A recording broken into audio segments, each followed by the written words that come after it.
James Stewart as the six-shooter.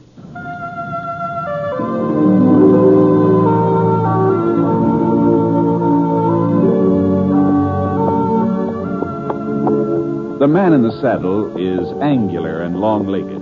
His skin is sun-dyed brown. The gun in his holster is gray steel and rainbow mother of pearl. Its handle unmarked. People call them both the six-shooter.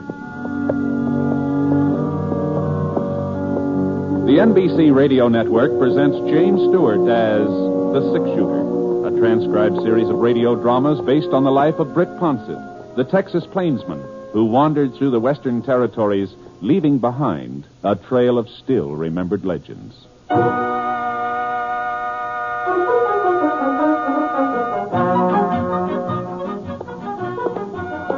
About the last place I expected to be that Tuesday was the town of Powder Creek. The Double G Ranch where I'd been working was clear on the other side of the territory, about 200 miles away. But when Sam Griffith, he's the owner of the Double G, when Sam got a chance to buy off Forrest Trent's herd, he sent me over to close the deal. So the next thing I knew, I was walking down the main street on my way to the bank where I was supposed to meet Trent. Gee whiz, it sure was a nice day. Kind of Indian summer-like. A lot warmer than it had a right to be in October. The sun had fooled the maple trees into thinking it was spring. A couple of them beside the Civil War cannon in the square were even starting to bud. The two fellows sitting underneath it playing checkers in their shirt sleeves, it looked like the sun had fooled them, too. Howdy. Just a minute, mister. Just a minute till I make this move. There. That ought to hold you, Jonah. Now, what was it you wanted, mister? Oh, I didn't want anything. I just said howdy, that's all. Oh, howdy. Well, speak to the man, Jonah. He spoke to us. It's my move now. I'll do my talking afterward. Yeah. Howdy. It's a nice day. Yeah? Well, so long. Hold up there a minute, son. Hmm? Say, see that gun of his, Jonah? Yep. You ain't Britt Ponset, the six-shooter. My name's Ponset, yeah. You hear that, Jonah? He's Britt Ponset. Yep.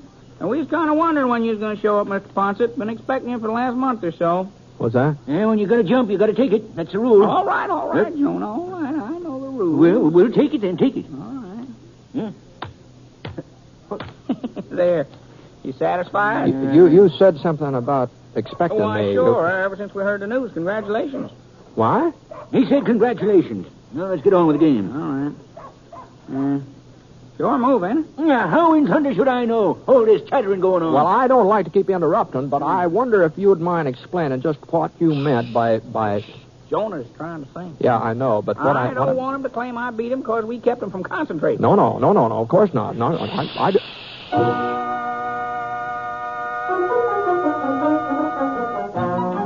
Well, I knew that the Trent cattle would turn out to be good stock. The Double G was lucky to be buying them. But since they weren't going to belong to me, I couldn't see why congratulations were in order.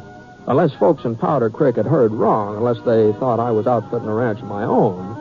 And I started to explain things to the fellows playing checkers, but they shushed me again, good and loud this time. So I gave up and went on town toward the bank. I was just passing by the newspaper office when I bumped into Quint Todd. He was editor of the Powder Creek Press, a weekly newspaper. Matter of fact, he was more than just an editor. Quint's pa had retired in the last 6 or 7 years, and he was putting out the paper practically single-handed. Good afternoon, Quint. Huh? Oh, it's you, Ponset. So you finally got here, huh? Well, I'm here, if that's what you mean. I didn't realize folks were so anxious about me. Some of us are anxious, maybe. Some of us ain't. What, are you upset about something, Quint? Why should I be upset? Well, I don't know. If the things are all right, aren't they? I mean, with the paper. Paper's fine. I'll save you the next issue so you can see your name in print. Well, I sure can't think of any reason why you'd be writing about me. It's customary, ain't it? What? It's customary to write about the groom. The groom? The what? I'm busy now, Ponset. I got a story to run down. Oh, Quint, no, I hope you'll be real happy. Both of you. No, but Quint, hey, for Pete's sake, Quint!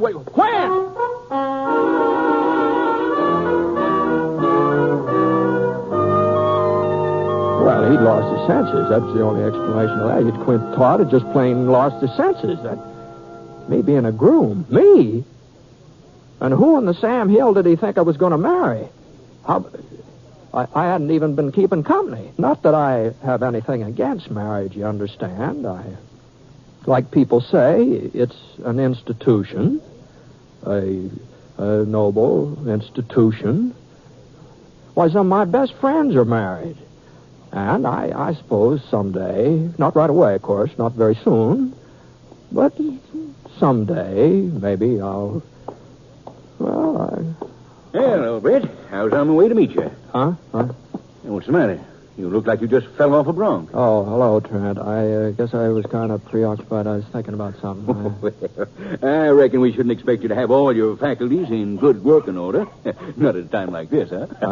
What? Oh, sure was a surprise. Never thought I'd see the day when some woman would put a saddle on you. What? Well, we better get over to the bank. I told Mr. Frederick we'd be there by 3 about. He's drawn up the papers. Sure. Trent. Yeah? Now, about me getting married, the fact of the matter is, Oh, Britt, you know I was just joshing with that saddle talk. Oh, yeah. Oh, I Well, know. to tell I know. you the But truth, it's high time you did put down some roots. maybe so. Maybe Yes, so, sir, Trent. you just wait till you got a family of your own. Why, you'll be a different man. Oh, that's possible. That's possible, Trent. But just where did everybody get the notion that I was almost ready to... Now, you didn't think you could keep it a secret, did you? secret? Well, you ought to know Minnie better than that. Minnie? Yeah, that's who told me.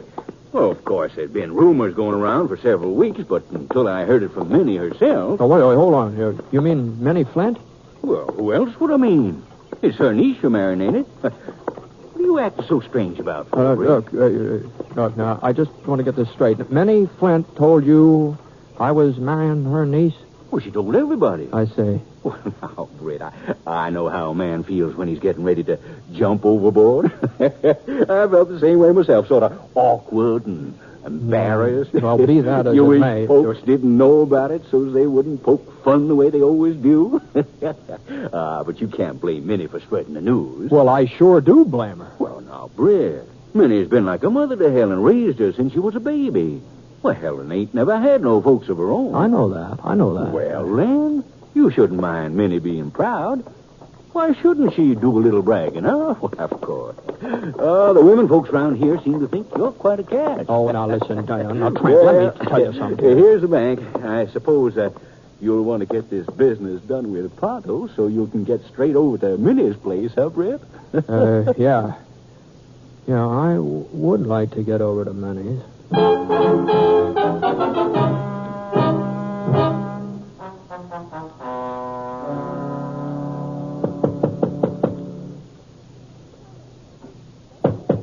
I'm coming. Just a minute, I'm coming. Britt. You mind if I come in, Minnie? Why, well... Excuse me. Thanks. It's sure nice to see you, Britt. I didn't have any idea you were in Powder Creek. I didn't have any idea at all. Uh-huh. You're just passing through, ain't you? You're not staying. Some folks seem to think I am. At least long enough to get married. Oh, you've heard. Well, so is everybody else, as far as I can tell. Your announcement of my engagement seems to have blanketed the whole town. Now, Britt, I can explain. Well, that's why I'm here. Why don't you just sit down over there on the sofa? I've got some oatmeal cookies out in the kitchen. I just made them this morning. Minnie? Yes. You just can forget about the cookies. I really don't have much of an appetite. Oh. Well. I'm waiting, Min. Well, you see, Britt, I only did it for Helen. Now, she's a fine girl, and, well, I wanted to help her out. Oh. On account of Quint Todd. They've been going together for nearly 6 years now, but he just never seemed to get around to asking her to marry him. Well, he must have his reasons. A man usually does. Oh, it's because of his father. You see, Quint's been taking care of old man Todd ever since he retired. And it must cost money, him being so sickly all the time. Uh-huh. But Quint could have married her. Helen don't expect a lot of fancy clothes in a fine house. She's the practical type. Just what has this got to do with me? Well, I had an idea. I thought if maybe there was somebody else, if Quint believed Helen was interested in another man, well, maybe he'd come to his senses and take the bull by the horns and marry her himself. You've been sort of using me as a decoy. Is that the idea? I knew you was working for the Double G. It didn't seem likely you'd be showing up in these parts. Not for the time being, anyhow. And afterward, well, after Quint and Helen tied the knot, then it wouldn't matter. Well, you ought to be ashamed of yourself, man. Both you and Helen. You don't think she knew about it? She didn't? Of course not. I didn't dare tell her. Why, she'd have never stood for it. Well, then how on earth did you manage to convince her that I was interested? I've got a sister living over in Black Mountain. That's not far from the Double G. No, but what I mean is, how did you ever... Well, I sent her some letters and asked her to post them for me. They was love letters, Britt. I sort of changed my handwriting and signed your name. Manny Flint. I guess you might as well know the rest, too. When Helen answered them, when she wrote back to you, well, I kind of saw to it that her answers never got mailed. Well, I just don't know what to say. Oh, I never dreamed it'd go this far, Britt. I was sure Quint would start talking serious when he first found out that you and Helen were corresponding, but he didn't. And then, well, I thought maybe if your letters got a little more sincere, well, maybe that would make him jealous. I left him around where he couldn't help seeing them whenever he come calling. You didn't actually propose in my name. Oh, no. Well. Britt. Well, not in so many words, but reading between the lines, well, that's how Helen took it. She wrote you her answer 2 weeks ago. She wrote yes. What? Your letters were mighty convincing. Well, then you better start figuring out some way of unconvincing her. Well, I don't know. Maybe... Look, man, now, Helen's got to know the truth. And if you won't do it, well, I'll just have to tell her all about it myself. Because... Oh, Constantine, I guess maybe he's... What, Britt?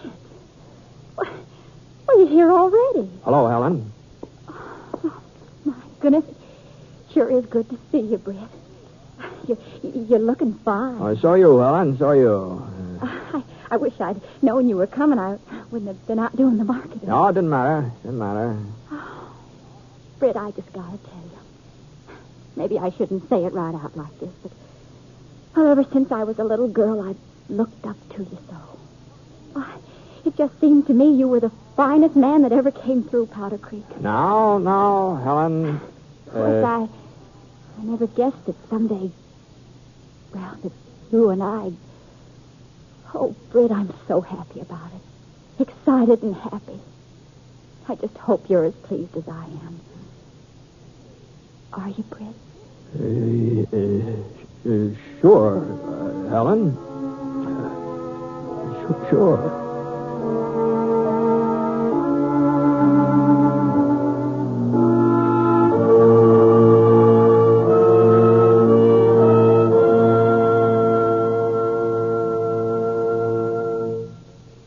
We'll return to James Stewart as the six-shooter in just a moment. Every man and woman in the armed forces will tell you the only call that takes precedence over mess is mail call. And when a letter is more important to a hungry GI than food, you know it means something. And the truce in Korea is no reason why we should stop writing letters to our men and women in service, whether in U.S. camps or overseas. Mail from home is just as important now as it ever was. Oh, yes, and be sure to mail your soldier's Christmas packages this week. In that way, you'll be sure he'll receive them in time to make his Christmas away from home a little more cheerful.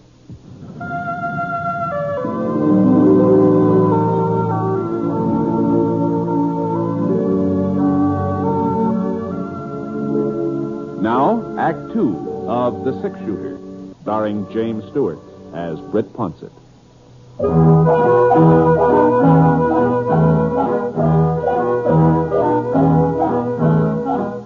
There just wasn't anything else to say. There just wasn't. I couldn't tell Helen that I'd never really thought about her in a marrying way. And besides, Minnie, she caused all the trouble. It was her place to set things right. Min didn't open her mouth. She just stood there staring at us through her bifocals, real pleased with herself. Well, the next thing that happened was Helen invited me to supper. Oh, boy, I sure didn't want to accept. All I wanted to do was just get out of the house and get out of Powder Creek, too. But what I wanted to do and what I did were two different things. I went back to the hotel where I was stopping, changed my shirt, and I rode out to Minnie's again. I guess Britt doesn't like my cooking at me, and he's hardly eaten a thing. Oh, it's not that, Helen. Everything is fine. I had a pretty big dinner at noon, and it kind of stayed with me. More coffee, Britt. No thanks, man. You'll have to tell me your favorite foods, Britt, so I'll know what to fix after. I sort of like most everything. Apple pie, I bet. Most men like apple pie. Why, whenever Quint and I went... Oh. Speaking of Quint, I ran into him today. I'd just as soon not discuss him. Always seemed to me to be an awful nice sort of a fella. Please, Britt. Oh, sorry. Well, I'll just rid up the table. Oh, Here, let me help. No. I can manage. Besides, you two have lots of things to talk over. Well, all right. Real warm night for this time of year. Moon, too. A harvest moon. Oh? I hadn't noticed. We ain't taken down the porch swing yet, Britt. Oh, that's all. It might be kind of nice to sit outside for a spell. Well, whatever you say, Helen. Whatever you say.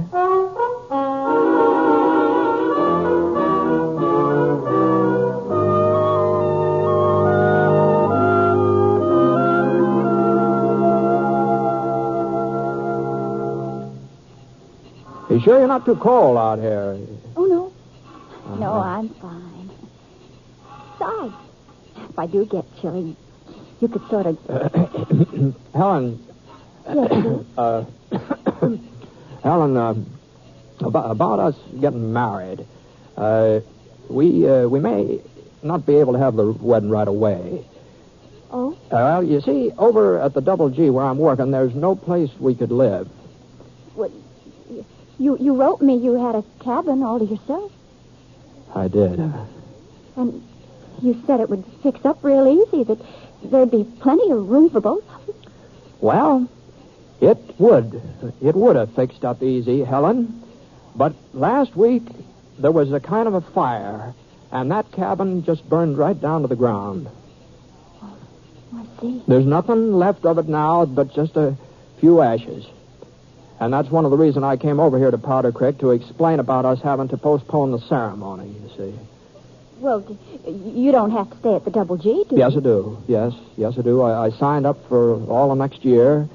Don't have any choice, so maybe we ought to not be formally promised. I mean, if somebody else came along, I wouldn't blame you not for waiting. Britt, there won't be anybody else. Oh, you never know. You never know. And a year isn't very long to wait. A year isn't long at all. No, I guess not. But just in case. Wait a minute. I've got an idea. We don't have to wait. Hey. We can be married right away before you go back to the Double G. Then afterward, I can stay on with Aunt Min. There'd be times when we could be together, when you come over to Powder Creek for a week or so, like now. I never thought of that. You don't seem very anxious, Britt. From the sound of your letters, I thought you wanted to get married. Oh, sure. It's just, Well, looks like somebody's riding up this way. Why, it's Quint Todd. Oh. I'm going in the house, Britt. I don't want to talk to him. Oh, no, I thought you and Quint used to be pretty good friends. That's all we were, just friends. He didn't mean anything to me, not really. Oh, well, you sure start running every time the name's mentioned. I'm not running. Oh, all right, I'll stay. Yeah, well, good evening, Quint. Hello, Ponset. Helen. Good evening. You left word at the press office you wanted to see me. I left word. No, he means me, Helen. What? Well, I figured he'd want to get the details on our plans. The paper comes out tomorrow, doesn't it? That's right. Yeah, well, I just want to tell you couldn't have come at a better time. You see, we just finished settling things. The ceremony's going to be this week. Haven't decided on a day yet. How's Friday, Helen? Oh, well, yes. The sooner the better. The sooner the better. Friday, then. Church wedding? Oh, of course. I want everybody to come, everybody in town. You better say so in the paper. There won't be time to send out formal invitations. You're invited, too, of course, Quint. I'll try and make it. There won't be much of a honeymoon. I'm heading back for the Double G first part of next week. Helen's going to stay here with her aunt. She's going to stay in Powder Creek? For the time being, anyway. Don't sound like much of a marriage to me. Well, it's not the way we prefer it, but of course, you can't always fix things up perfect. You have to take the bitter with the sweet, Yeah, well, when I get married, I'll have a house for my wife and some money in the bank. There are more important things than houses and money. You never said so before. I never said I wanted a house of my own, did I? Well, no. But I couldn't ask you to move in with me and Pa, the way he's ailing all the time. That was just an excuse. If you loved me, you'd have asked. I did love you. You must have known I did. How was I to know? There's no point in hashing it over now. Good night. No, hold on now. Hold on, Quint. Now, just a minute. Now, I want to get this thing straight now. I could hardly believe my ears just now. You said you were in love with Helen? I still am, if you want to know it. Quint. Well, I sure don't like the sound of this. Helen's engaged to me. How I feel about her doesn't matter. It's how she feels that counts. Ah, but if you're in love with her, now how do I know she's not in love with you? It's pretty plain that she isn't. I don't know. Being in love usually works both ways, Don't know about this. Well, Helen, what about this now? Britt, you know I don't care anything about him one way or the other. Now, is that the truth? You talking the truth now? We're not starting our marriage on a lie now, are we? Well, maybe I was fond of Quint once, but that was before... Well... You're all over it now. All over it. You're sure? I'm promised to you. Yeah, but I wouldn't hold you to that promise. As a matter of fact, I'd insist you break it if I thought there was somebody else. Well, that's mighty generous of you, Britt. But you don't need to worry. Of course, if our marriage didn't go through, I'd be kind of upset. Hurt, maybe. Oh, I wouldn't ever hurt you, Britt. Not for anything. Oh, I'd get over it. I'd get over it. A man always does. At least I always have before. Sure. Oh, sure. Lots of times. Oh, yeah. But you wrote me that I was the only girl you ever... Oh, well, I to tell you the truth, what I meant was that you were the only girl I'd ever been engaged to, you see. That's what I meant. It looks to me like the choice is up to you, Helen. Yes, I think that's the way I see it, too. If you're smart, you'll choose Ponset. I sure haven't got anything to offer you. Just a small-town newspaper that wouldn't even give us a decent living. Oh, now, stop talking yourself down, Quint. Now, the Powder Creek Press, one of the finest weeklies in this part of the country. Now, you know that. Well, Britt, he's a six-shooter. Why, he's practically famous. All I am is a cowpoke. I'm just an old cowpoke.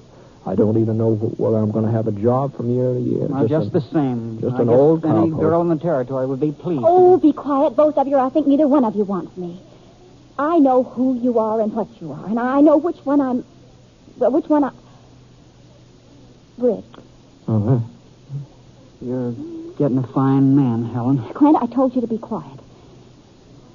Britt, I'm sorry. I hope you won't think that I'm fickle or don't know my own mind. But, well, you are the six-shooter. You don't really need a wife. Helen, you don't mean you're going to take me?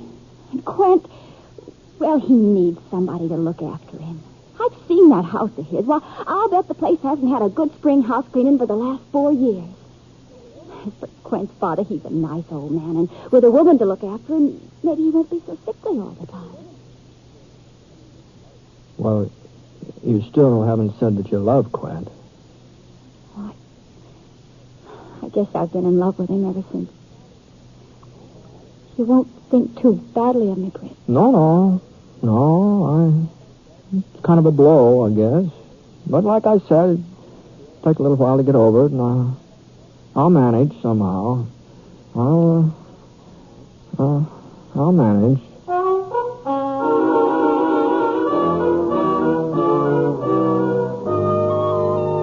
Well, I left Brent and Helen standing out there on the porch. I went inside to get my hat. Minnie was hovering by the front window. When she saw me, she shut it real quick and tried to appear innocent. Well, it looks like your scheme finally worked out, man. My scheme? Seems to me it was more yours than mine. Oh, what are you talking about? You know very well that your asking Quint over here tonight was what brought things to a head. Well, I just wanted to make certain he had all the facts about our wedding, that's all. So the story in the paper would be accurate. Oh, that's sure, Britt, sure, I know. Poor Quint. What? Well, I guess he deserves it after making her wait all this time. Well, what do you mean, Minnie? Well, I was just thinking. He's going to have to toe the line real close, and he's not going to win many family arguments, neither. Well, I don't see why not. Well, I'll tell you why not. Every time Helen has trouble with him, all she'll say is, don't forget I could have married the six-shooter, but I gave him up for you. And Quint will just have to sit there and take it, no matter how often she says it. Oh, now, Miss, you know.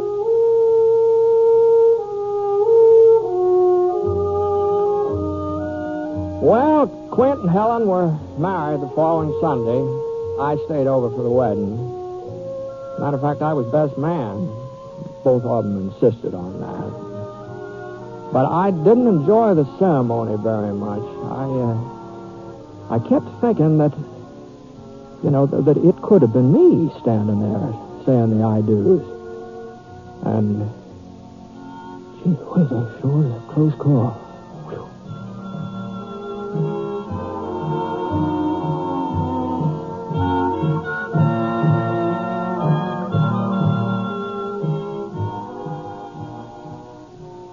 The Six-Shooter is an NBC radio network production in association with Review Productions. It is based on a character created by Frank Burt, and the transcribed story is written by him.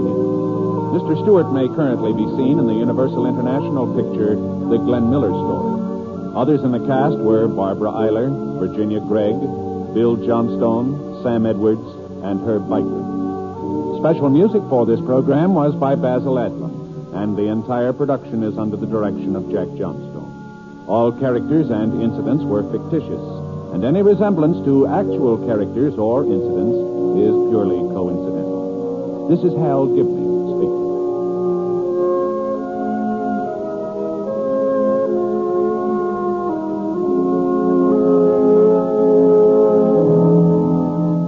Tonight, hear Angela Lansbury in the NBC Star Playhouse on the NBC Radio Network.